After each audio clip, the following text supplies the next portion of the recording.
रेणुका देवी म्हणजेच येल्लो आई, यल्लम्मा देवी ही पतितांची देवी म्हणून पूजली जाते. ग्रामीण कर्नाटक, आंध्र प्रदेश आणि महाराष्ट्रात देवीचे उपासक आढळतात.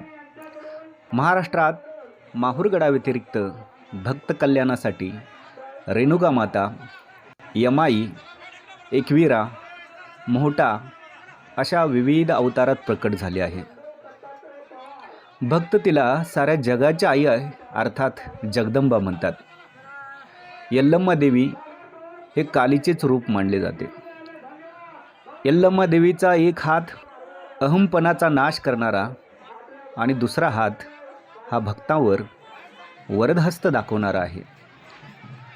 यल्लम्मा देवीची दक्षिण भारतात मुख्यत्वे पूजा होते आणि तिथे ती महाकाली, जोगम्मा, सोमालम्मा, गुंडम्मा, मायसम्मा, जगदंबिका, होलिअम्मा, रेणुका माता, यल्लम्मा, मरिअम्मा आणि रेणुका देवी अशा विविध नावांनी ओळखली जाते.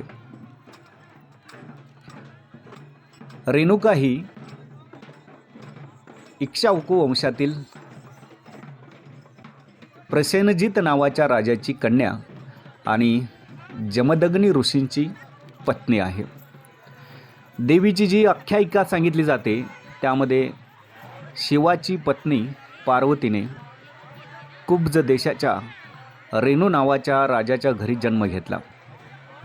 रेणूची मुलगी ती रेणुका असे तिचे नाव झाले. शंकराचे अवतार असलेल्या जमदग्नी समवेत तिचे लग्न झाले. त्यांच्या आश्रमात कामधेनू गाय होती. मात्र त्या ठिकाणचा राजा सहस्रार्जुनाला ही गाय आपल्याकडे असावे अशी वाटू लागली. जमदग्नी ऋषींनी त्यांची मागणी अमान्य केली. त्यामुळे त्यांनी जमदग्नींचा पुत्र परशुराम हा आश्रमात नाही असे बघून आश्रमावर हल्ला केला आणि जमदग्नींना ठार मारले. त्यानंतर परशुरामाने कोरी भूमी म्हणून माहूरचे संस्थान अंत्यविधीसाठी निश्चित केले. त्यावेळेस रेणुका सती गेली.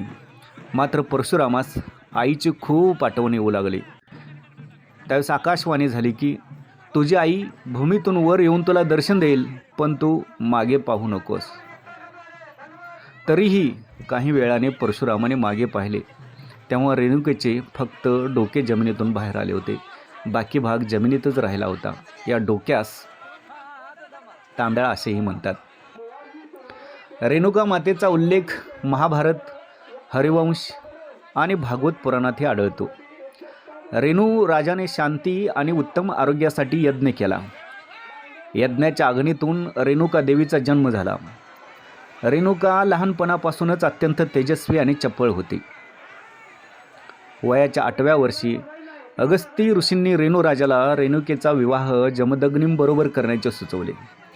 जमदग्नी हे रुचिक मुनी आणि सत्यवती यांचे पुत्र होते.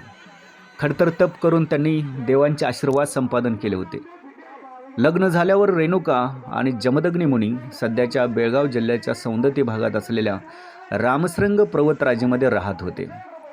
रेणुका जमदग्नी मुनींना पूजा अर्चा करण्यासाठी मदत करत असे. त्यामुळे रेणुका दररोज भल्या पहाटे उठून मलप्रभा नदीवर स्नानासाठी जात असे. ती हा नित्यक्रम अतिशय निग्रहाने करत असे. त्या किनाऱ्यावरील वाळूचे मडके बनवत असे आणि जमदग्नींसाठी त्यात पाणी भरून आणत असे. पाणी मडक्यात भरल्यावर तिथे असलेल्या सापाचे वेटोळे करून ते आपल्या डोक्यावरती ठेवत असे आणि त्यावरती मडके ठेवून ती घरी येत असे. जमदग्नी मुनी तिने आणलेल्या मलप्रभा नदीच्या पाण्याने शुचिर्भूत होऊन धार्मिक कार्य करत असत. रेणुका शब्दाचा संस्कृत अर्थ वाळूचे अत्यंत लहान कण असाही आहे. रेणुका देवींना 5 पुत्र होते. वसु, विश्वासू, रोमनवत, सुषेण आणि रंभद्रा. रंभद्रा हा सर्वात कनिष्ठ आणि सर्वात आवडीचा पुत्र होता. भगवान शंकर आणि पार्वतीचा वरदहस्त लाभलेला रंभद्रा हाच परशुराम म्हणूनही ओळखला जातो. जमदग्नींनी एकदा रागाच्या भरात त्यांच्या 4 ज्येष्ठ पुत्रांना आपल्या आईला शिक्षा करण्याचे सांगितले. 4ही पुत्रांनी ती आज्ञा पाळली नाही. जमदग्नी ऋषींनी रागाने 4ही पुत्रांचे भस्म केले. ते पाहून रेणुका देवी रडू लागल्या. तितक्यात परशुराम तिथे आले. जमदग्नींचा राग तरीही शांत झाला नव्हता. त्यांनी परशुरामाला घडलेला प्रकार सांगितला आणि आपल्या आईचा शिरच्छेद करण्याचे फरमावले. परशुरामाने थोडा विचार केला. आपल्या वडिलांचा राग लक्षात घेऊन त्यांनी कुऱ्हाडीने आपल्या मातेचा शिरच्छेद केला. ते पाहून जमदग्नींनी परशुरामाला वर मागायला सांगितले. तेव्हा परशुरामांनी 2 वर मागितले. पहिला, आपल्या आई आणि भावांचे प्राण परत मागितले, तर दुसरा, आपण आपला राग कायमचा विसरून जावा अशी अट घातली. त्यामुळे रेणुका मातेच्या आत्म्याची अनेक रूपे झाली आणि ते सर्वत्र पसरली. शिवाय रेणुका माताही पुन्हा जिवंत झाली. त्यामुळे हा चमत्कार पाहून सर्वजण रेणुका मातेचे भक्त झाले. रेणुका आणि यल्लम्मा ही दोन्ही एकाच देवीची 2 नावे आहेत. अशा या देवीचे सांगली जिल्ह्यातल्या कवटेमहांकाळ तालुक्यातील कोकळे येथेही एक जागृत मंदिर आहे. हे मंदिर ओढ्याच्या काठावर असून ते अतिशय सुबक आणि सुंदर आहे. मंदिराचे कोरीव बांधकाम सर्वांचेच लक्ष वेधून घेते. जत सांगली रस्त्यावर कोकळे येथील ओढ्यावर बांधलेल्या पुलावरूनही हे मंदिर सर्वांच्या निदर्शनास पडते. त्यामुळे जाता येता असंख्य भाविक भक्त देवीचे दर्शन घेतात. अमावस्या पौर्णिमेला मंदिरात भक्तांची प्रचंड गर्दी होते. तर वर्षातून एकदा देवीची यात्रा भरते. यात्रा कवटेमहांकाळ तालुक्यातील यल्लामा देवीची सर्वात मोठी यात्रा म्हणूनही प्रसिद्ध आहे. यात्रेत मेवा मिठाईची दुकाने, पाळण्या खेळण्याची दुकाने बहुसंख्येने येतात. त्यामुळे सर्व मंदिर परिसर गजबजून गेलेला असतो. आसपासच्या गावातील म्हणजेच कुडनूर, अंकले, डपळापूर, बाज, बेळुंकी, बसापाचवाडी, कर्लहट्टी, लिंबेवाडी, शिंगणापूर, अनंतपूर, अलकूड या भागातील असंख्य भाविक भक्त यात्रेत येत असतात. बैलगाड्या, सायकल, दुचाकी, 4 चाकी वाहनामुळे यात्रे दिवशी मंदिराच्या दिशेने येणारे चहूबाजूचे रस्ते अगदी गजबजून गेलेले असतात. त्याशिवाय स्थानिक ग्रामस्थही आपल्या गावचे ग्रामदैवत असल्यामुळे सर्वच कार्यक्रमात मोठ्या हिरिरीने सहभागी होतात. परिणामी भाविक भक्तांच्या आनंदाला आणि उत्साहाला उधाण येते. 3 दिवस चालणाऱ्या या यात्रेत पहिल्या दिवशी देवीला नैवेद्य, नारळ, गंध, ओटी आणि या अंगाने विविध धार्मिक कार्यक्रम व देवीची पूजा अर्चा होत असते. तसेच रात्री धनगरी ओव्यांचाही भरगच्च कार्यक्रम होतो. दुसऱ्या दिवशी यात्रेचा मुख्य दिवस आणि पालखी किचाला जाण्याचा कार्यक्रम असतो. तर तिसऱ्या दिवशी महाप्रसादाने देवीच्या यात्रेची सांगता होते. त्यामुळे 3 दिवस हजारोंच्या संख्येने भाविक भक्त यात्रेत सहभागी होत असतात. यात्रा कमिटीकडून यात्रेच्या पार्श्वभूमीवर विविध स्पर्धांचेही आयोजन केले जाते. या स्पर्धांनाही जिल्ह्यातल्या कानाकोपऱ्यातून उदंड प्रतिसाद मिळत असतो. देवीचे अनेक मानकरी आहेत. त्यामुळे हे सर्वजण आपापल्या परीने देवीची सेवा करत असतात. यात्रेत सर्व जाती धर्माचे लोक सहभागी होतात. त्यामुळे या यात्रेला सर्वांच्याच दृष्टिकोनातून दांडगे महत्त्व आहे. माहेरवाशीन मुली, मायमावल्याही या यात्रेत परगावाहून येत असतात. लहान मुलांच्या आनंदाला तर पारावरच राहत नाही. यात्रेतील खेळण्यांची दुकाने आणि खाद्यपदार्थांचे सर्व स्टॉल्स, तसेच गावातील आणि यात्रेसाठी परगावाहून आलेली सर्व हॉटेल्स गजबजून गेले असतात. म्हणून यात्रेमुळे त्यांच्याही जीवनात आर्थिक सुबत्ता येण्यास हातभार लागतो. यात्रेत एक प्रकारे कौटुंबिक सोहळाच भरलेला पाहायला मिळतो. आपल्यासोबत आणलेली भाजी भाकरी आपल्या मुलाबाळांसह, कुटुंबासह एकत्रित खाण्याचा आनंद इथे शब्दात व्यक्त करता येत नाही. आणि यात्रेत सर्वत्र हे दृश्य आपल्याला पाहायला मिळते. यात्रेच्या निमित्ताने आठवडाभर अगोदरपासूनच सर्व मंदिराची साफसफाई करून स्वच्छतेवर भर दिला जातो. यात्रा कमिटीकडून आलेल्या सर्व दुकानांना व्यवस्थित जागा उपलब्ध करून दिली जाते. कोणाचीही कसलीही तक्रार येणार नाही याची काळजी घेतली जाते. कोकळे गावातील सर्वच ग्रामस्थ अत्यंत प्रेमळ आहेत. त्यामुळे बाहेरून येणाऱ्यांच्या त्यांच्याकडून अत्यंत आदराने स्वागत केले जाते. त्यांना कोणती अडचण येणार नाही याची काळजी घेतली जाते. इतरांना सरळ हस्ते मदत करण्यासाठी तसेच इतरांची काळजी घेण्यासाठी सर्व ग्रामस्थ सदैव तत्पर असतात. त्याची यात्रेतही प्रत्येक पावलावर प्रचिती येते. यात्रेत सर्व भाविक भक्तांना देवीचे दर्शन सोपे व्हावे यासाठी योग्य ते बॅरिकेड्स लावणे, आवश्यक त्या ठिकाणी मार्किंग करणे, पिण्याचे स्वच्छ आणि मुबलक पाणी उपलब्ध करणे आदी सर्व कामं यात्रा कमिटीकडून अतिशय चोखपणे केले जातात. कडक पोलीस बंदोबस्त आणि यात्रा कमिटीचे सतर्क कार्यकर्ते यामुळे यात्रा सदैव स्मरणात राहते. यात्रेत पुलावरून यात्रेचे दृश्य डोळ्यात साठवण्यासाठी यात्रेकरूंची पुलावरही प्रचंड गर्दी होते. लाईट, साऊंड सिस्टीम आणि यात्रेसाठी आवश्यक त्या सर्वच बाबींच्यावर भर दिल्यामुळे कोणताही गोंधळ उडत नाही. लिंब नेसणे, देवीला दंडवत घालणे, परडी भरणे, नैवेद्य अर्पण करणे, देवीची गाणी म्हणणे, ओव्या सादर करणे, पालखी प्रदक्षिणा, श्रीफळ वाढवणे, ओटी भरणे, पहाटेची पूजा, सकाळची आरती, मंदिराच्या गाभाऱ्यातील विविध पूजा अर्चा, गावातून पालखी आणणे असे एक ना अनेक कार्यक्रम यात्रेत दिवसभर आणि तेही एकदम शांततेत व सुरळीत सुरू असतात. त्यामुळे यात्रेचा दिवस कधी मावळला ते देखील लक्षात येत नाही. पंचक्रोशीतील शेतकरी वर्ग हा देवीचा भक्त आहे. परिणामी असंख्य शेतकरी देवीला नवस बोलून अथवा देवीची पूजा अर्चा करून आणि त्याला साक्षी ठेवूनच आपल्या शेतीवाडीची बारीक सारीक कामं करत असतात. त्यामुळे यात्रेच्या काळात शेतामळ्यात पिकलेला भाजीपाला देवीला अर्पण करण्याची दांडगी परंपरा या यात्रेत पाहायला मिळते. आपल्या शेतामळ्यात पिकलेली फुललेली भाजी भाकरी हे सर्व शेतकरी आणि भक्त मंडळी मोठ्या आनंदाने देवीला नैवेद्य म्हणून अर्पण करतात आणि देवीविषयी आनंद व अभिमान जागवतात. तिची परडी भरतात. तसेच पुरणपोळीचा गोड नैवेद्यही देवीला दाखवला जातो. त्यामुळे देवी आणि बळीराजामधल्या या आध्यात्मिक व धार्मिक मेळ्याची एक सांस्कृतिक परंपराच या निमित्ताने सर्व जगाला पाहायला मिळते. मौजे कोकळे येथील यल्लमा देवीची यात्रा प्रत्येक वर्षी डिसेंबर किंवा जानेवारीच्या 1 तारखेच्या दरम्यान भरत असते आणि येथील साधारणतः पंचक्रोशीतील लोके भाविक भक्तगण भाजी भंडारा घेऊन किंवा पुरणपोळीचा नैवेद्य घेऊन देवीची परडी भरण्यासाठी आम्ही भक्तगण सर्वजण इथे येत असतो आणि देवीचे पालखी साधारणतः 2च्या दरम्यान निघते. एक 5 फेऱ्या झाल्यानंतर पालखी किचामध्ये गेल्यानंतर किचाचे विधी पूर्ण झाल्यानंतर यात्रेचं समाप्त होते आणि सर्व भाविक आपापल्या घरी परत जातात. तुम्ही परडी भरताय त्यामध्ये काय काय तुमच्या शेतामळ्यात असणार? शेतामळ्यातील आमच्यात वांगी भाजी जे काय आम्ही कोबी फ्लावर असू द्या जे काय आमच्या शेतकऱ्याच्या मळ्यात जे पिकतं आहे त्याचीच आम्ही देवीची परडी भरतो आणि पुरणपोळीचा नैवेद्य आम्ही देतो.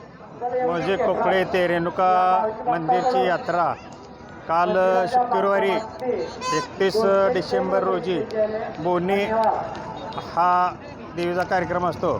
संध्याकाळी पालखी निघता पूर्ण कोकळ्याला वेढा मारून रिटर्न भंडारी घर आहे तर ते येत्या. त्यातनं दुसऱ्या दिवशी सकाळभर पालखी निघत्या. परत पूर्ण गावामध्ये पालखीचा प्रदक्षिणा घालून 10च्या दरम्यान भंडारी घर येते ते थांबते.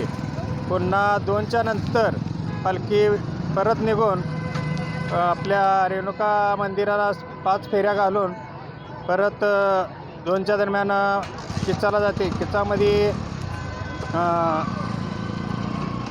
काय असेल ती विधी करून त्याची समाप्ती होते.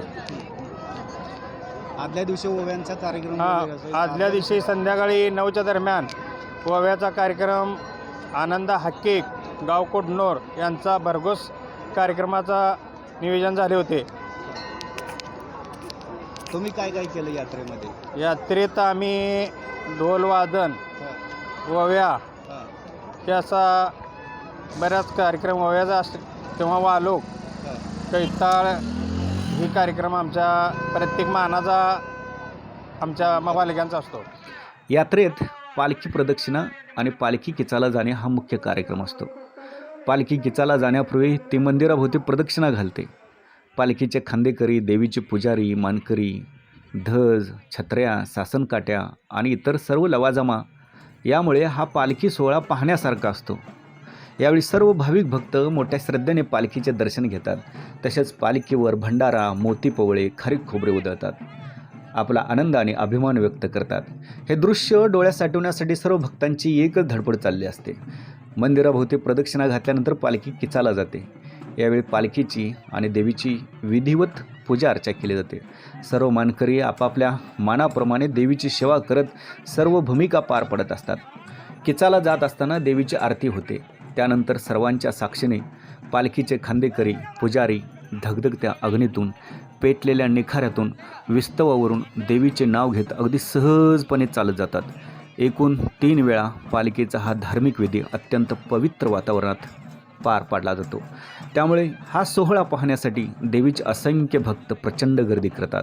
विशेष म्हणजे हे अग्निदिव्य पार करत असताना आज तागायत कोणीही जखमी झाला नाही किंवा कोणताही अनुचित प्रकार घडला नाही.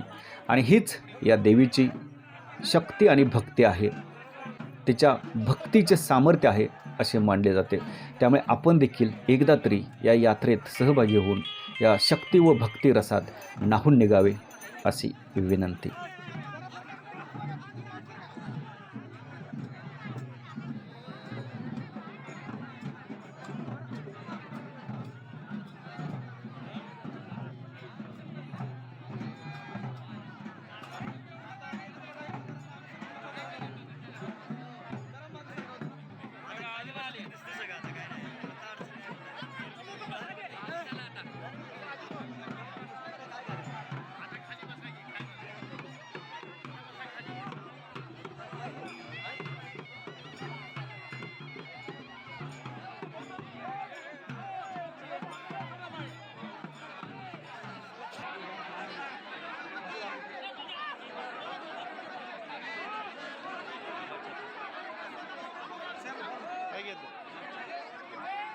घेतो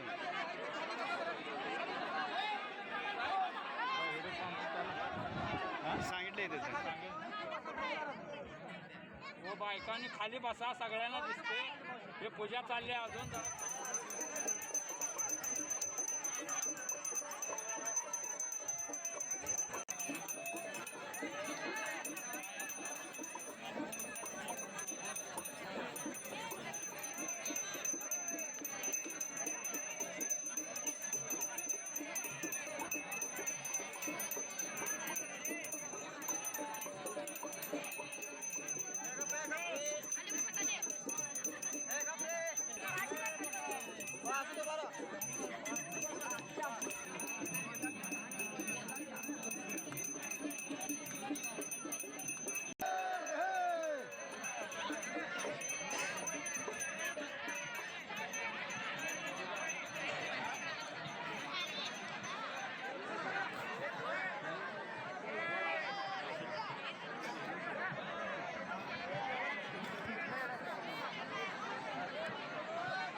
Thank you.